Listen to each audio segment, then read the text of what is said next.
Listen to the Tommy Schnurmacher Show, live weekdays 9 to noon on CJAD 800 and CJAD.com. Are you having trouble getting out of debt?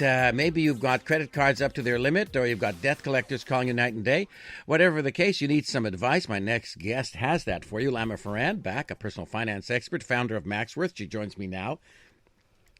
We know, Lama, many Canadians are handling debt badly. For instance, some of them might be buying a lot more house than they can afford, but they've got a lot of rationales for it. Mm-hmm. And I want to go through some of these rationales with you. Yeah.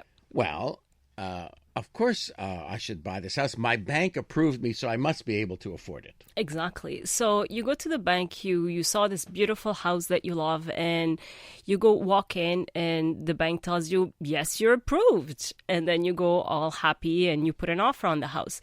Now, the major issue is that the criteria that the bank uses to approve you is very different than your budget. They're completely two separate things. I used to work at the bank myself, and I used to approve mortgages. The way I approve mortgages is to look at your income that's coming in. And by the way, I look at your gross income, not your net. And when was the last time you saw your gross income in your bank account? Right. No one sees that. Exactly. Right. So I look at your gross income coming in, and the only question that I need to answer, in a simplified way, is does it cover the mortgage that I'm going to give you, plus all the other debts that you have? That's it. I don't care if your kids are in private school and it costs you $20,000 a year. I'm not looking at how many vacations a year do you take. I'm not looking at do you go shopping every weekend. I'm not looking at any of that. All I care about is does the money you have cover that mortgage plus your other debts? If the answer is yes, you're approved. If the answer is no, I'm going to tweak the numbers a little bit. Maybe, I'm going to give you a mortgage for 25 years instead of 20 years or 35 years instead of 30 years so that your monthly amounts are smaller, and then you're approved. The other excuse given is, well, of course I have to buy now. The interest rate is so low. I know, but isn't it funny that we have the lowest interest rates in history almost, and then we have the highest debt levels in history, right? People are struggling much more than when the interest rates were 20%, right? Because they're buying a lot more. They're borrowing a lot more. It's the fear of missing out. If I don't buy a house now, I'm going to miss out. It's like everybody's jumping on the bandwagon. Well, I have to jump on it. Otherwise, I'm going to look like a, loser. This texter saying, I want to sell my house to pay off debts, and then I'd have a profit of about $50,000. We're 58 and 59 years old. Is this the best way to go? At 58 and 59, it's probably not the best time to sell your house. But from what I can hear is they have a lot of other debts to deal with. So maybe it is. But are they going to really have time to buy another house before they retire? Probably not. So they might rent, but they must have a huge amount of debt. I'd be curious to know how much the debt is if there's only $50,000 left. Yeah. And this is one issue that I often see is people using their house as an ATM machine. You accumulate that debt, and then you have equity. You go and you pull out the equity to pay off all your debts. It's literally your house is an ATM machine now, right, these days. And would you, because Canadians are so bad at handling their debt, will we see situations like this texter, but when they sell the house and they've paid off the mortgage and the debt, there'll be nothing left? Yeah, exactly. I'm working with a couple right now. They're exactly in the same situation. They're about to retire and everything is maxed out. Well, there is some equity on the house, and this is what we use. But then that's really not a very good planning for your retirement. But this is the price to pay for not having paid attention all these years as well. Why are Canadians so bad at handling debt? Well, because it's so available to us, right? It's like the bank puts a credit card in your wallet, and you think it's your money. Right. But it has your name on it, but it's not your money. Okay, it's not your money. We think it's our money. We think the line of credit that they're giving us is our money, but it's not our money. So we go use it as if it's ours. Now, also, are we being tempted in many ways? In other words, that we're told it's nothing now, nothing next month, nothing for 3 months, then you have to start paying. Or it's $20 a month or $10 a month, which sounds like it's practically free. You get it right away. It's in your house right away. And 1 month from now, you have to give them $10. Sounds very cheap. Yeah. Well, it sounds cheap because they break up a big number into a tiny manageable number that our brain can handle. If you go to buy a swimming pool, let's say, like an in-ground pool, it's what, like $15,000, $20,000 a good one? Well, they're not going to write $20,000 in your face. They're going to write... Because nobody would buy it, right? Exactly. Yeah. They're going to write $50 every 2 weeks. It's not even per month anymore. It's every 2 weeks. But then when you look at that, you say $50, that's nothing. That's like a restaurant, right? Right. But then when you look at how much interest you're going to pay over the lifetime of that pool, you're going to be shocked. But that's not a number that people look at. They focus on $50 every 2 weeks. Yes, I can afford it. The news is, no, you can't. This texter saying, my house, car, big renovations are paid. No more big debts. My car was totaled at Christmas. I want to buy a car, and my credit was refused. Why? Well, I don't have the whole story. Right, you don't know the story, what their credit history is. But right. The thing with the car loans these days, because a lot of people go for bigger cars and better cars that cost more, the car dealerships are going more and more for the 7 years and 8 years. So you get in a situation like this where your car is total and you still have a good few years to pay it off. And your car is worth nothing, you're still paying for it. So that also goes back to the small, it only costs that much per month because they're amortizing it over such a long period of time. This texter saying the cost of food, gas, and taxes and everything has shot up so much, and this has contributed to the personal debt, says Chantal. Yes, that's partly it. I'm sure that the salaries are not going up as fast as, the food prices and gas. We can't really say that anymore because it went down. But this is where people have to readjust their habits a little bit. And it's not just that. It's we are offered so much more than before. Right? Like you buy an iPad. Well, guess what? In 6 months, it's going to be outdated and you're going to feel like going to buy a new one. So we're always bombarded with go get the next thing, go get the next thing. So it's not just that the prices are going up. We are being more tempted at every corner. Your questions for Lama Farhan. Text your question or comment to 514-800. This texter saying, my friend in Calgary used the equity from the house, but 2 years later, the value of his house has dropped. And now it's less than the debt that he owes. Can you explain that?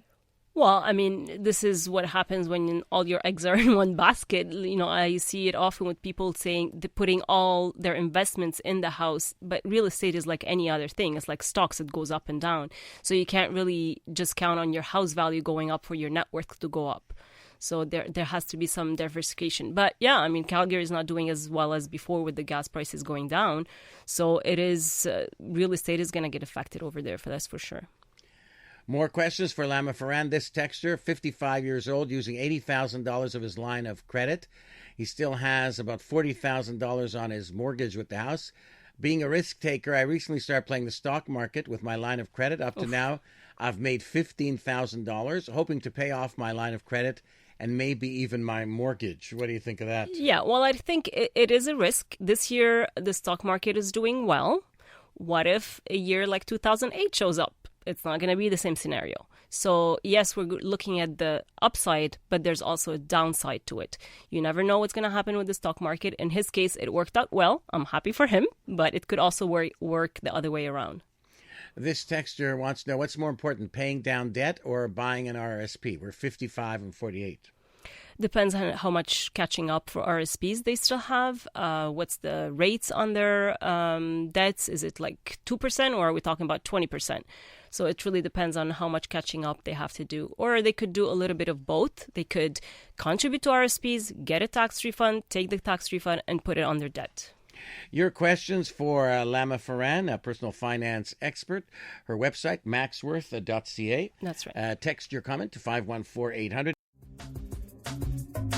This texter saying personal finance should be a mandatory course in the first year of CEGEP. I think it should be a mandatory course in elementary school. Yeah, exactly.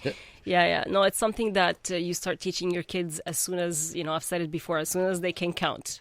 How's your son doing? I know he's got a big savings account. Oh, his savings account is growing, He had a birthday party recently, so that contributed to his birthday account. And it's funny because I told you, like, we told the guests not to bring any gifts, to actually give money to charity. And then the few guests that were really insisting on bringing a gift, they brought a gift, and he didn't end up playing with them. So it just goes to show you that he really did not want any gifts. Andy says, I'm 53. I have everything paid off, my own home, my own car, $100,000 in my business account, but no pension. What do I do to get a pension so I'm not working forever? By the way, I have 3 kids under the age of 6 to put through university. Okay, well, first of all, for the kids, he has to start the RESPs, that's for sure.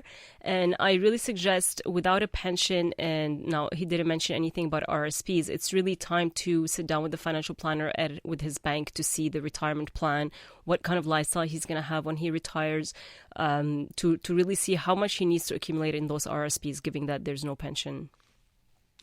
Okay, some people with some interesting problems to deal with. Lama, this text is saying, I'm 21 years old. I've got a full-time job. I have $25,000 in my account. Would it be better for me to buy RRSPs or open up a tax-free savings account? Well, RSPs, if it's just his first job, he's not going to have much contribution room there. So TFSA as well, he could contribute because I think it starts at like 18 or something. So he can put a few $1,000. But the thing with the TFSA, because he's so young, like don't go put it in a savings account. It could be a TFSA, but invested in mutual funds and in stocks. So don't go like the very safe way, given that he's only 21. But RSPs, I don't think he's going to have much contribution room to start with. This other texter saying, we're both 60. She's recently come into some money. I'm thinking of selling my home to pay off debt. And we're thinking of moving to a more affordable area and buying a house for cash. We also want to try to keep working. Is this a good idea? Sure, it could be. But the thing with the moving, people say, okay, we're going to move to a smaller area. But, you have to think about all the costs that it's going to cost you when you first move to the house. The new welcome tax, the moving cost, the renovations, all that. Like, is it really worth it to move to a cheaper area once you take into account all these additional costs that come at the beginning? I think you have to sit down for this. Oh, wait, you are sitting. Okay. Yes. It says, hi, if I want to buy something, I save and then I buy it. No debt is the only way to go. Don't throw money away paying interest. Oh, I love it. There's a sensible See, that's text. The thing is the other myth that people fall for is that they think that debt is normal. So when you don't have debts, when you pay something cash, you're weird. And this is the mindset that people have, and this is what traps really people in debt, is the fact that you think that if you don't have debts, you are weird. This texter saying, we're selling our house, moving out of the province. We have a mortgage on our present home. Would like to purchase another when we move. My husband's retired, and I'm about 5 years away from retirement. Would we have trouble getting a mortgage? Depends on, because the mortgage, like when somebody gets approved for a mortgage, it's the income that's coming in, but it's also all the other stuff. There's many things that the bank looks at. It's their credit history, how much savings do they have.